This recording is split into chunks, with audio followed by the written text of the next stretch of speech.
Hey, everybody. Good morning and welcome back. It's probably been a while since you've actually seen me or since I've addressed you, but it's very good to see you. And I hope that you're having a good week. I know that you're very busy, so I admire you for being up and at it and here with us today. I'm going to try to help you as much as possible thinking about the paper today. We'll also continue talking about institutions and especially institutional strength and how to conceptualize it and measure it and how to identify strong and weak institutions. We will do our best to address all the questions that might come up about the paper, and we'll have a very interactive lesson with the lecture about institutions. So, welcome back. It's good to see you. I hope that you are feeling well and that you're ready to get started. It's been a very busy time for us over here. And of course, it's springtime, and we're very excited about that. I hope that you've had a chance to get outside and enjoy yourself. I'm doing very well. Thank you, Ernie. I hope you too are doing well. Let's begin by talking about the analytic essay assignment that I have given you and that you should be thinking about or working on by now. So, we'll talk about what you need to do in the essay, but first let me read the prompt that I want you to work from. In a paper of 6 double-spaced pages, or roughly 1,500 words, you will select 2 or more assigned readings and synthesize them by focusing on one issue, debate, or concept in them. This is not a summary. Concentrate on one theme and make some type of argument or claim about that theme. For example, how power affects institutions and growth. In general, your paper should focus on why or how development does or does not occur. Beyond that, you may focus on whatever aspect you choose, as long as you root your argument in development theory and practice. So this is going to be due on April 23rd. So that's about 10 days from now. And essentially, what I want you to do is I want you to write an analytic or sort of argumentative paper where you use 2 or more readings as sources of evidence and as sources of theory that you might use in your argument. And so this begins by identifying a research question or just a sort of question or issue or a debate or some underlying concept or theme, and then making some analytical claim about that concept or issue or debate or theme. And so you want to be thinking about these articles as basically sources of evidence or sources of explanation or description that you can incorporate into your paper. But the paper itself should generate some idea, right? And it should use those readings as sources of support for your idea or your argument that you're making. And I suggest that you use 2 readings. I think that that's an appropriate and a reasonable number. Do not incorporate outside information. You don't need to use anything else. This is going to be largely a think piece. I want you to be thinking and analyzing and thinking in more abstract terms. It's not necessary for you to incorporate evidence or material from outside of the class, especially because this is really an, a way for you to demonstrate that you can work with the ideas, the perspectives, and the concepts from the class, and that you don't need to draw on outside material. And so, in this regard, it is going to be a challenging assignment. Do not underestimate the assignment. What I've discovered over the years is that students have a tendency to underestimate these analytic think piece type papers. This is not the kind of thing that comes together overnight. This is the sort of thing where you need to have been doing and completing the assigned readings. You need to have a relatively good idea what individual articles do and say. And you need to have some ideas of your own in response to those readings so that you can put something together that is analytical and critical and that is grounded in the material and the ideas and the content from the class. And so what this really means is that your paper needs to do four things. Before I continue, Lewis is asking, what readings would you recommend most for this topic? Well, first of all, the topic is up to you.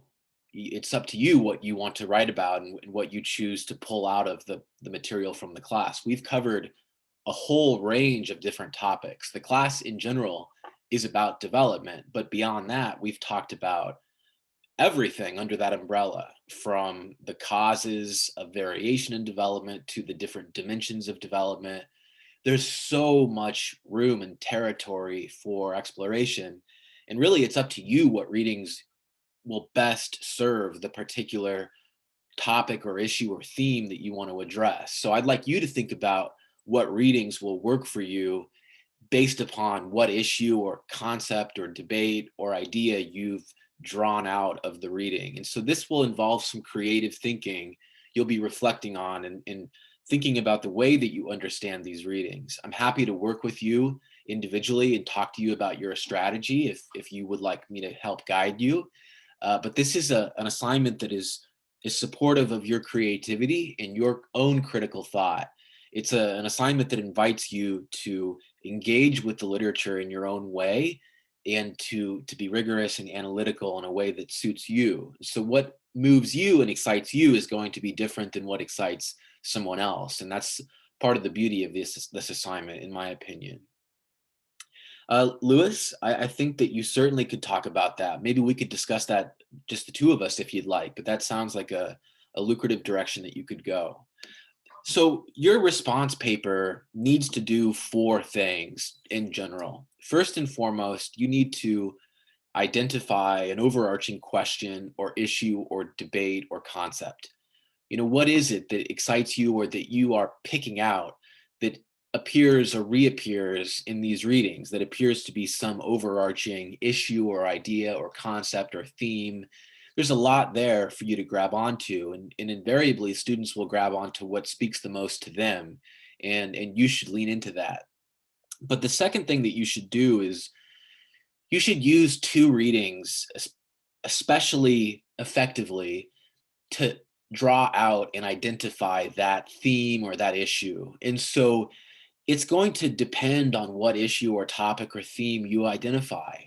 And it will vary from student to student what readings they choose to use and draw from. And so part of the assignment will be choosing readings carefully so as to illustrate or clarify the issue that you're choosing to write about. The third thing that you need to do is form and present an argument or a claim about this issue or concept. This is where you really begin to develop your viewpoint and your perspective. What is it that you see doing the work, that you see working to produce some particular outcome? What argument or claim can you make? What is it that you see happening that you can pick out and present an argument to describe? And I'll give you an example here in a moment of what I would do if I were to do this assignment.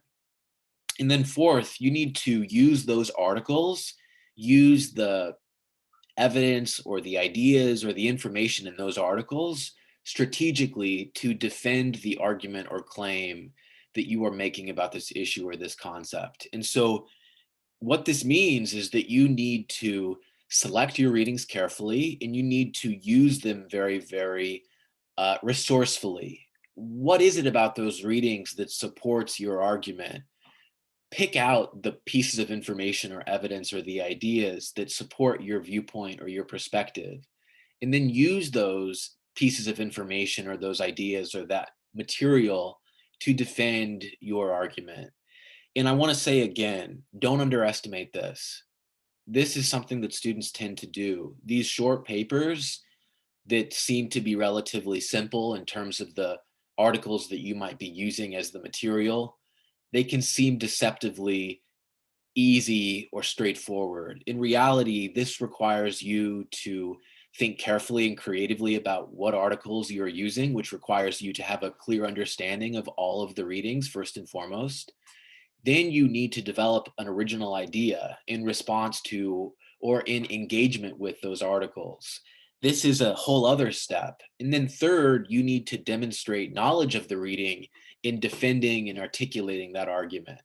None of this is going to come easily. It requires you to think and to push yourself and to put yourself in situations and think about issues that might be exciting, but maybe you haven't thought about a whole lot. And so give yourself some time to do this. Come and see me, come and speak with me, engage with me. I love doing this stuff, helping students form questions, form their views, think about material or readings. This is something that I've done for a long time and I do in my own research. And so I invite you to come and see me and work on this with me so that I can provide you as much support as possible. Now, before I take questions from you, or before I open it up to any commentary that you might have about this, let me just give you an example. And this is an example that you cannot use, so don't reproduce this example. But I want to give you a sense of what kind of an approach could be taken in this assignment. So if I were to do this, what I would do is I would address the relationship between power relations and institutions in development. And I would address questions about, well, how do institutions change to produce development? And what sorts of outcomes result from particular institutions and so on. And I would make some analytical argument about institutions and in development. And the readings that I would use would be probably the Brinks et al. Piece. I might use Acemoglu and Robinson, and I might also use the Bates et al. Argument about post-independence development in Latin America and Africa. Those three articles address the question of institutions and growth. None of them directly address the issue of power, but they all make certain claims and they all have certain ideas and assumptions about how power relates to institutions, and then in turn, what sorts of institutions resulting from what sorts of power relationships will result in development. That's what I would do. And I would make an argument about power relations and development. And I would use those articles to support my argument. That's just a very rough general idea about what you could do. The point that I want to make to you is that you can think about this in so many different ways. You can conceptualize development in terms of social or economic or political development. You could think about different readings and how they relate to those different questions. You could think about different dimensions of development. It's up to you. And I want you to think creatively and use your imagination while still thinking within the categories and the concepts that we've been using in the class. And so this is something that you can put yourself in. And I want to pause for a moment and ask you if you have any questions about this, or if you would me to elaborate or tell you a little bit more about any of the things that I've discussed so far.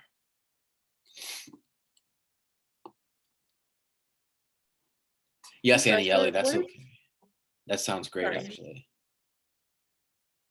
Some of you have begun to send me some messages or some chats with ideas or examples of what you might do.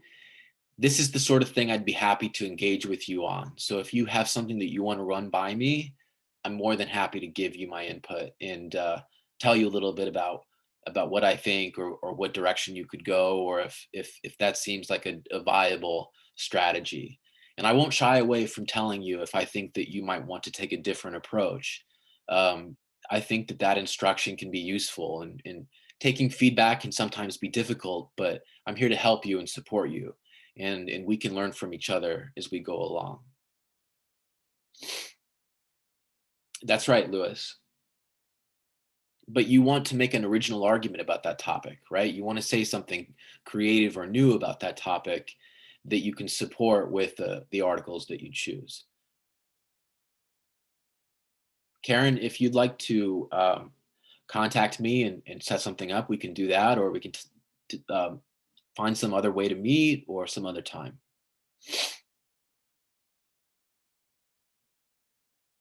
Are there any other comments or questions about this?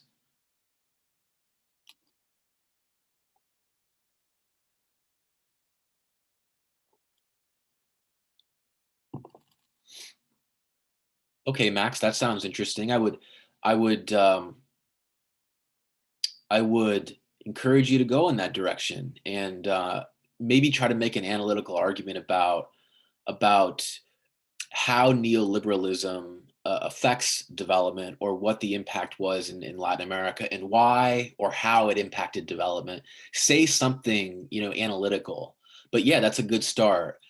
What a lot of you are suggesting to me in your chats is, I have this topic that I really like. Uh, and so, for instance, this type of development strategy in this region, or the relationship between this development strategy and economic growth more generally.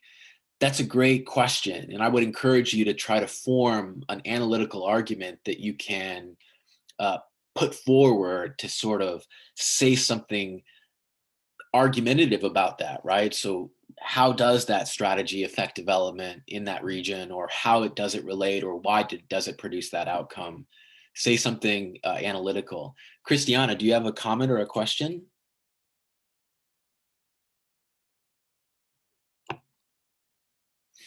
I think you had your hand up. Yeah, sorry. I was gonna type it in the chat. But I No. was wondering if you can do like an analytic essay where you compare like two different institutions and like maybe I don't know how to say this. Like maybe see like how they run and like what I guess you could say like what works for them and like how to be like a successful institution, or is that too like broad? So institutions are a tough concept, but that doesn't mean they're any less important to study. And I think that you can start with that angle without a doubt. But what I would encourage anyone who thinks about institutions to do is, I think that the Brinks et al. Reading is really useful, because it reminds us that we're really just talking about rules, right? The rules of the game, the rules that we have to play by.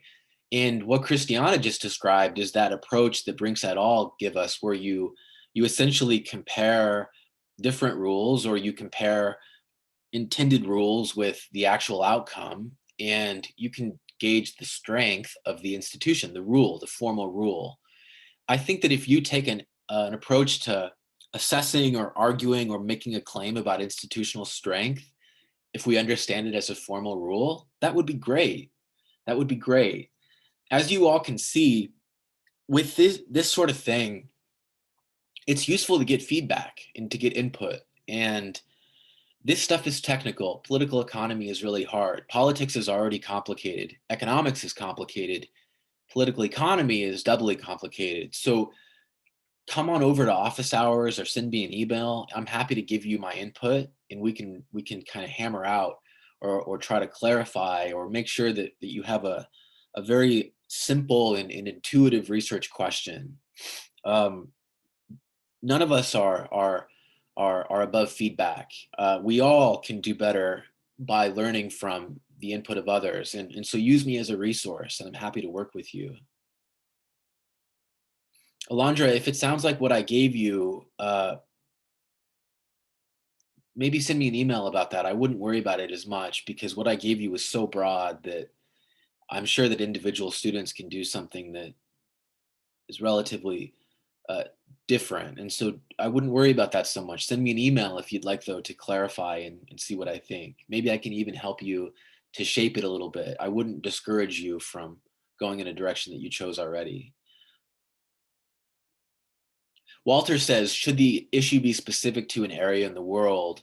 Because it's an analytic essay, everyone, I'd like you to focus as much as possible on the analysis of the concept or the theory or the theoretical ideas. But with that being said, obviously there's an important role for empirics and actual regional and world experiences in the class. We have a lot of case studies. A lot of the readings, for example, cover on Africa and Latin America. And so in that regard, if, for example, you're addressing the question of, the impact of neoliberalism on development, well, it certainly makes sense to probably talk about Africa or Latin America, or maybe even China, right? I don't know. These are things that you can incorporate. Just don't let the empirics and the evidence do the talking. Only incorporate them to the extent that they appear in the literature, that we read in the class, and that they support the analytical argument that you make. I want you to focus above all on the sort of analytic and theoretical component, right? Only bring in that evidence and that data to the extent that they help to illustrate your argument and if they appear in the readings that you're using.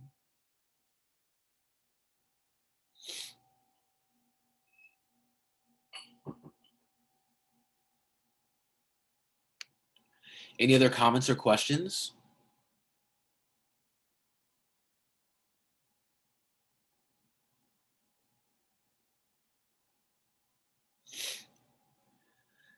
Engage with me, everybody. Send me an email if you want to run your idea by me or come and see me. I would love to work with you. This is stuff that I do in my own research and in my own writing, and I am in political economy as well. So these topics are really exciting for me, and I think that in a class like this, we can really learn a lot from each other. So come see me. All right, everybody. So we're going to return to our lecture on institutions, and this is sort of an applied lecture because we're doing a lot to use the concept of institutional strength to measure and categorize institutions by their strength. We're using a lot of examples. I'm giving you a lot of hypothetical examples that help to put a lot of this in practice. And one of the examples that I gave you was property rights. And I asked you to sort of run through the exercise of plotting out and kind of describing what a hypothetical strong property rights regime would be. And I had you send me via message your responses. And I saw a lot of really excellent responses and students really thinking about the concept and thinking about how to use this. And before we continue, and before I run by some other examples that I'll give you and some other questions that I'll ask you and pose, let me just walk you through this example of a property rights regime. And I'll show you what a plausible example or hypothetical would be. And we can get a sense of who the actors involved are and what the institution would look like if it was strong or if it was weak.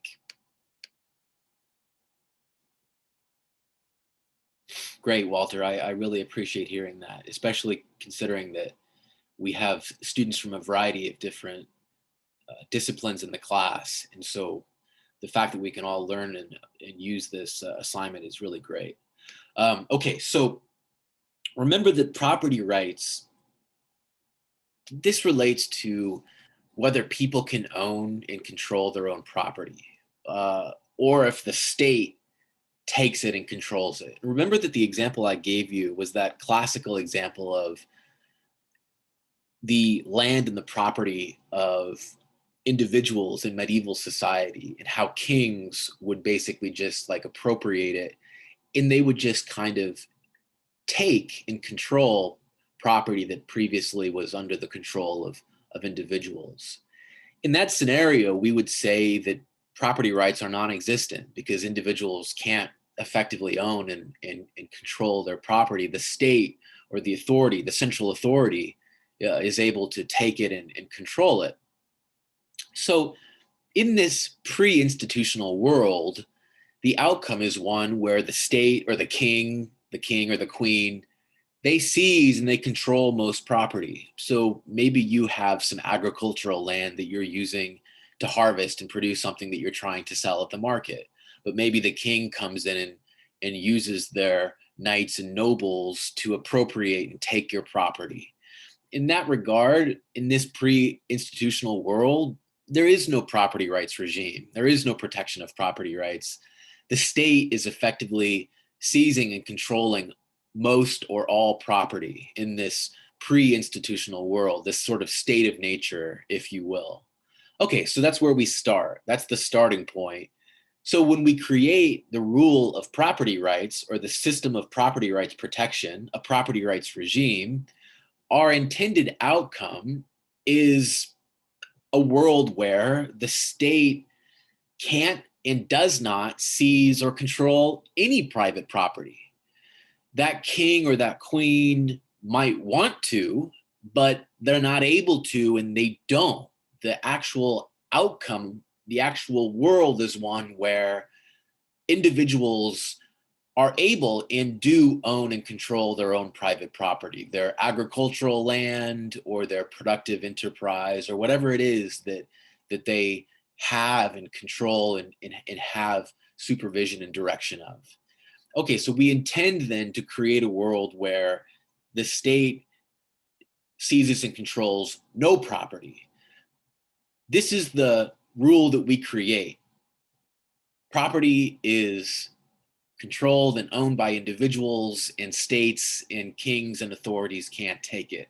This is what we intend, all right?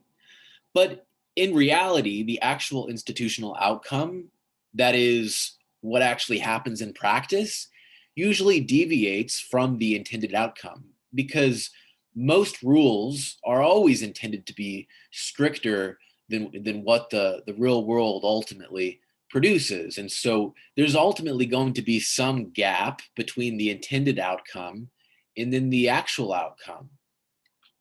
A plausible institutional outcome in a society that has a strong property rights regime and therefore could be said to have a strong institution would be one where the state seizes and only controls some property, right?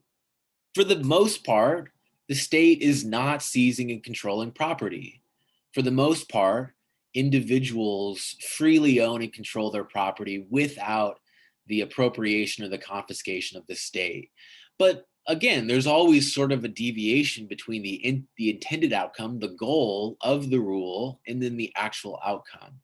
And then we have to ask, well, why is it that reality deviates from theory or from expectation or from intention? And what I would suggest to you is that, reality deviates from intention because in reality, individuals in society vary in their power and their political power and their capacity to evade the confiscation of the state. In reality, the state does have some capacity to ride roughshod over the rules and confiscate the property of some individuals. In reality, uh, power relations are asymmetrical, and in reality, there is a whole host of things that could affect the strength of that institution and to what degree property rights are actually enforced. But this would be, nevertheless, what we would call a strong institution, right? As long as the state, for the most part, is not seizing and controlling property, it's generally speaking going to be a strong institution.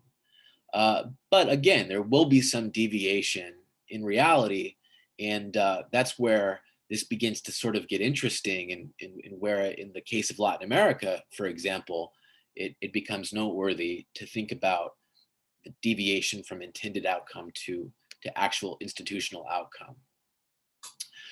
So, what we're going to do now is I'm going to give you some different problems. And these are exercises that will help us to examine and test our knowledge and our understanding.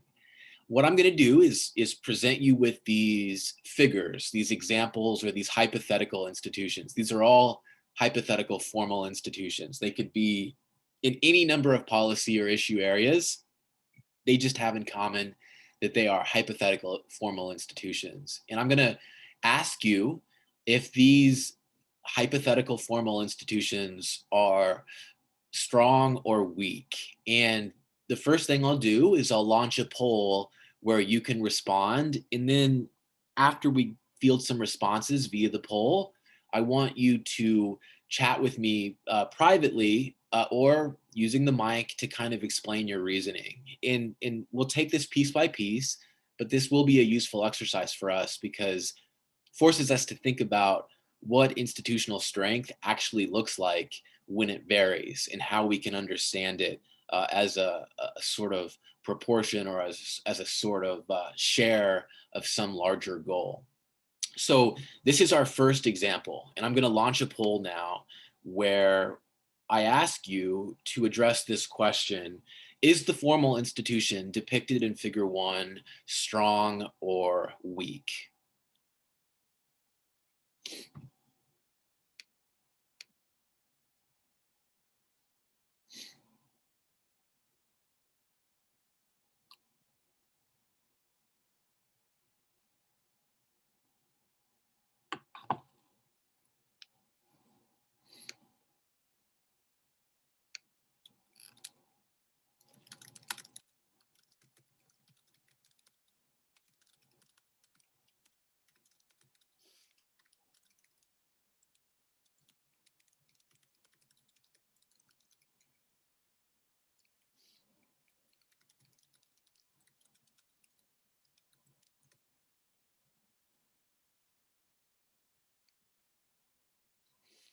Still have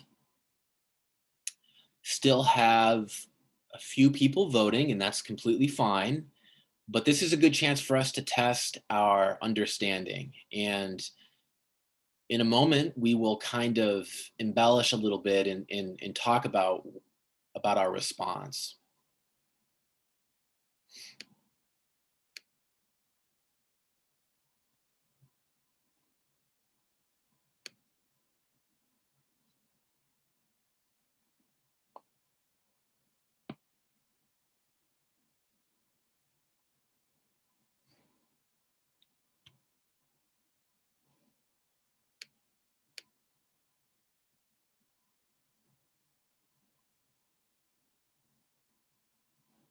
Good, Karen. Good, Rady. Keep it coming, everybody. I'm happy to engage with you, and we can we can do this in a variety of ways. But do share with me in the chat, or even over the mic if you'd like to, your reasoning. Yes, Lewis, but there's a little more to it than that. You're right, but it's a little more involved. Good, Matt.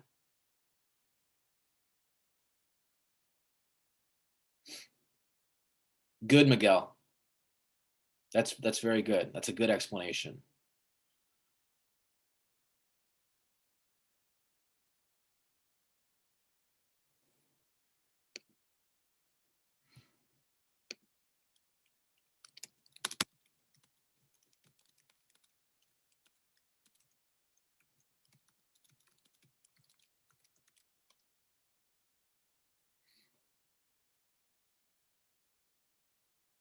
Good, Karina. Good. That's a good explanation. Keep it coming, everybody.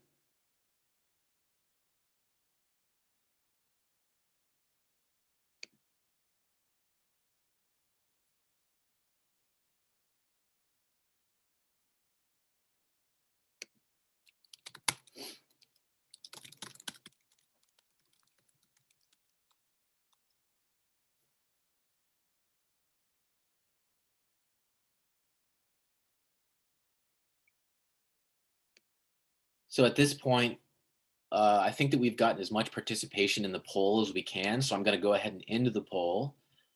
But many of you are still engaging with me via the chat, and I'm happy to continue doing this for a moment because I think this is a good start. And I'm very happy to see that that we're really working through this, and the reasoning and the explanation is an especially important part because that's where you demonstrate your knowledge and that's where you put it in your own words. And so don't shy from that. And I'm happy to work with you here.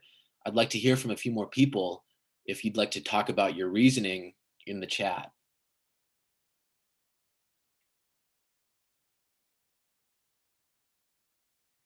I'm going to share the results of this first poll. You can see that 14 of you, or about 74%, said that the formal institution depicted in figure one is a weak institution. 5 of you, or 26% of you, said strong. Now there's disagreement among you about whether it was strong or weak, but There is a right answer here. And because it is a problem, we do want to identify that correct answer. And the correct answer is that the institution is weak. But the most important part of this is why it's weak. And for us to understand and explain and to reason out why we would conclude that this is a weak institution. Does anyone want to take over the mic for a moment and just explain why we would conclude that this is a weak institution?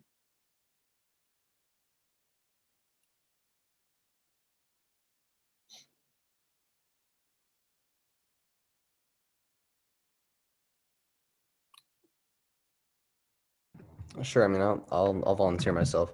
You could say that it's a weak institution because the actual outcome that they met is not necessarily the intended outcome that they were looking for. And the example I sent in is that like it's kind of like having viceroys, but at the same time they really don't give much land to the workers or really respect their rights.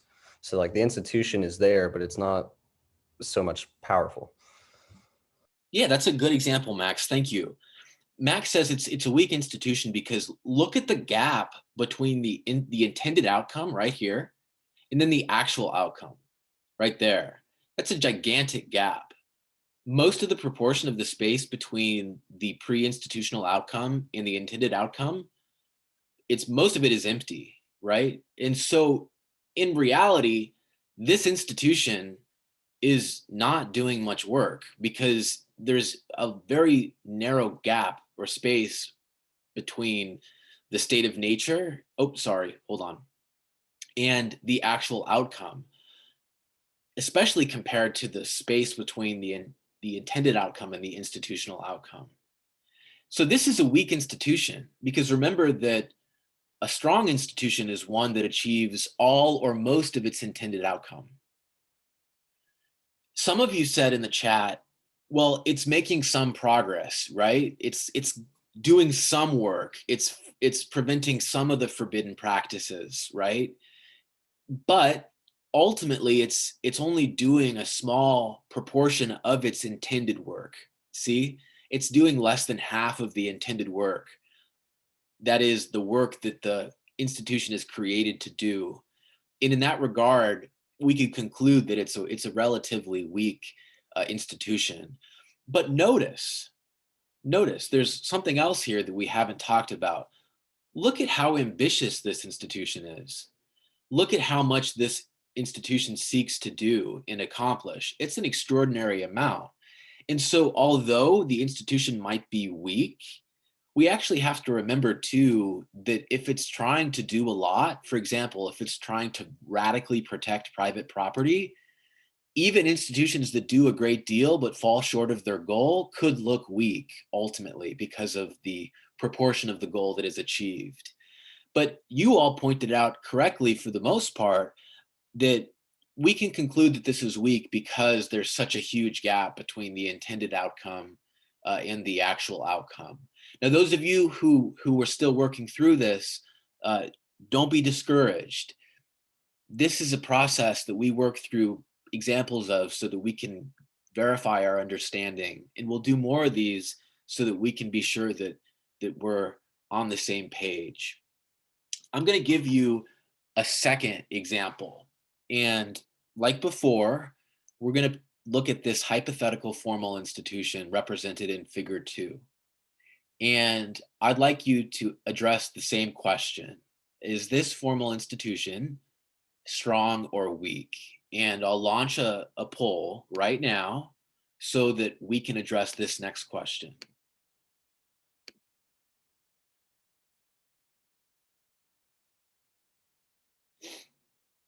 We're off to a great start.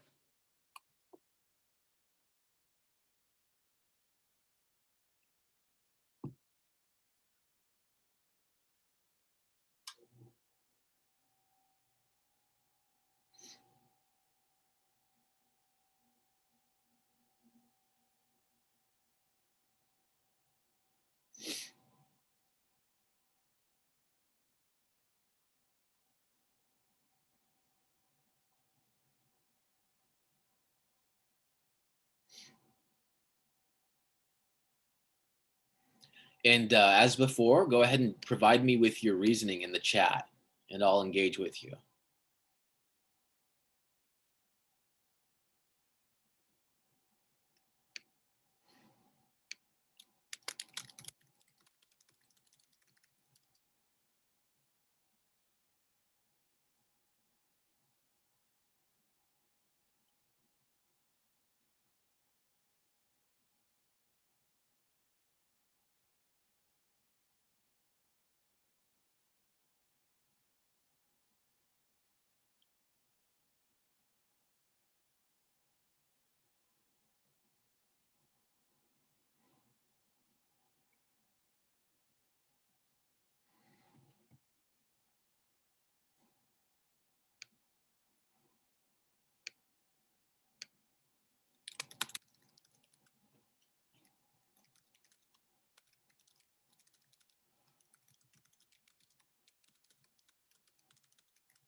Good, Victor.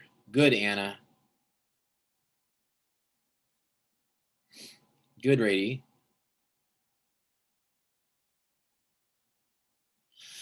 That's okay, Miguel. That's okay. So let me chat you.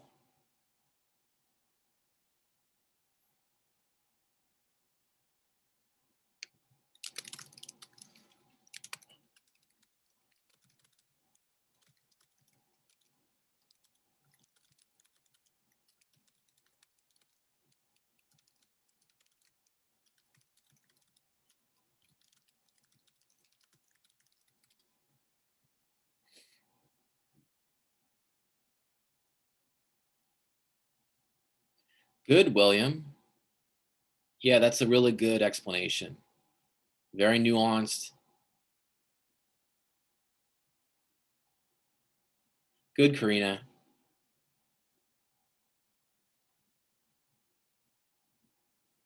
Good, Matt.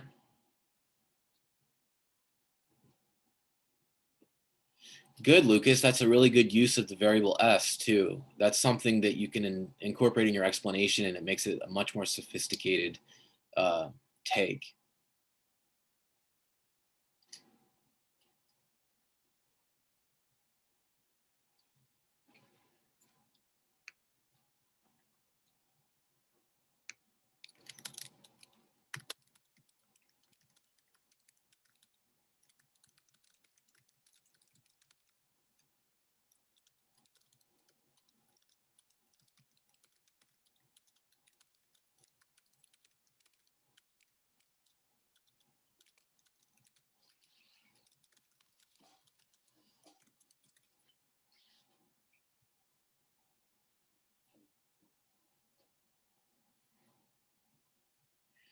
Good, everyone. Good. So getting a lot of really, really good and more in-depth explanation this time. And as you can see, these are simple examples, but these simple theoretical analyses that we do can actually be really rich and be really useful, because this approximates what an institution might look like in real life and how strong or weak it might be.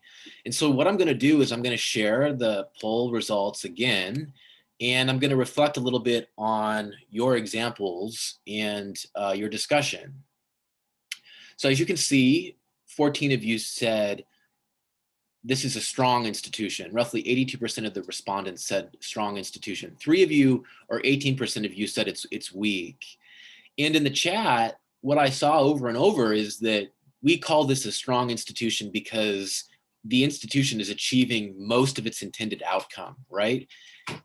The intended outcome is only a little bit further away than the actual outcome. Most of the intended outcome is being accomplished. The gap between the pre-institutional outcome and the actual outcome is quite large. The strength, then, we would consider it a strong institution, right? Even though it's not accomplishing all of its intended outcome, it's accomplishing most of it. and it's clearly accomplishing most of it. So we would conclude that it's a relatively strong institution.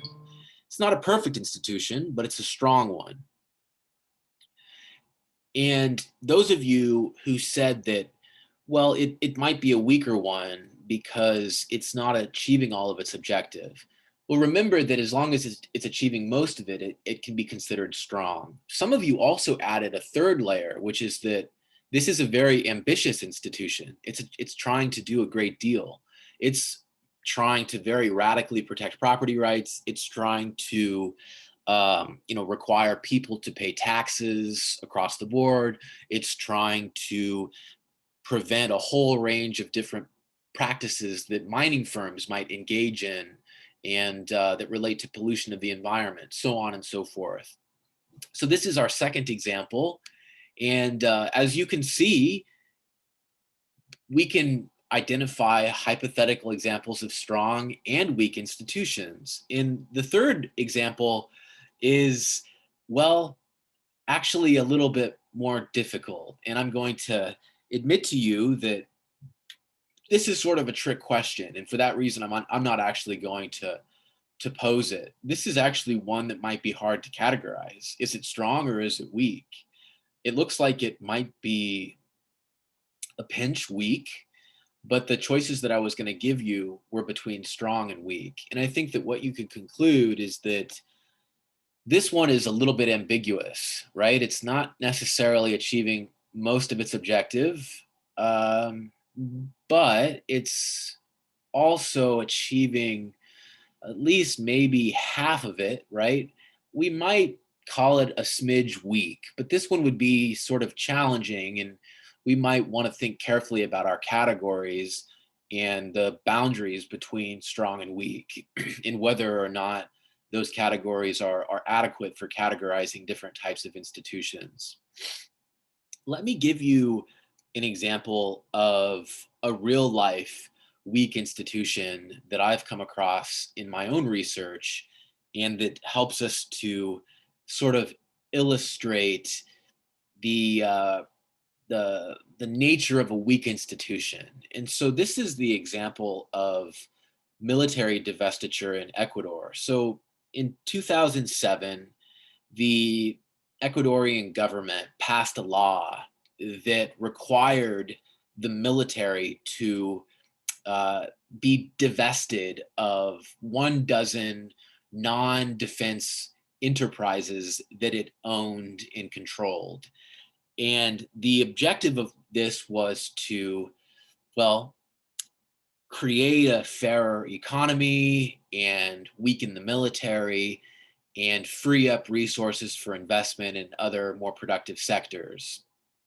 And the intended outcome was that the military would own no non-defense related enterprises, that all of those 12 non-defense related enterprises would be privatized and sold to private actors. Now, we could examine the weakness or strength of this institution in the following way.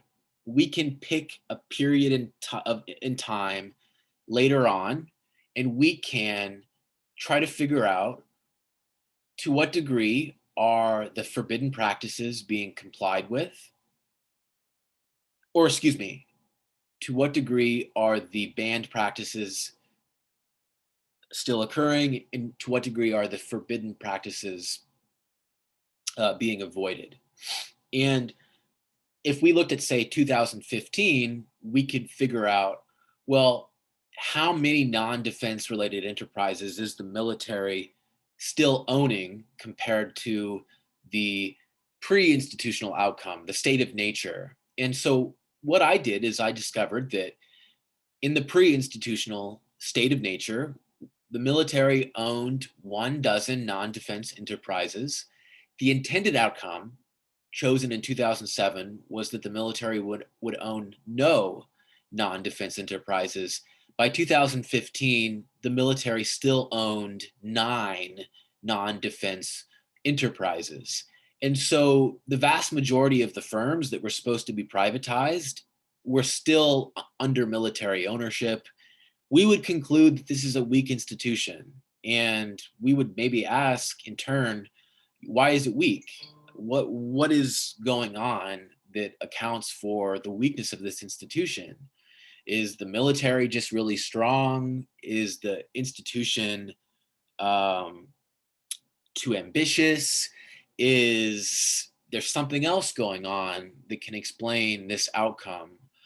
That's the question for us. And that's the question in any institutional analysis, the strength or the weaknesses of the institution. And we will continue to address some of these questions on Friday, where we begin to get into the analysis of institutional strength. And we talk about some of the theoretical perspectives on institutional strength and weakness.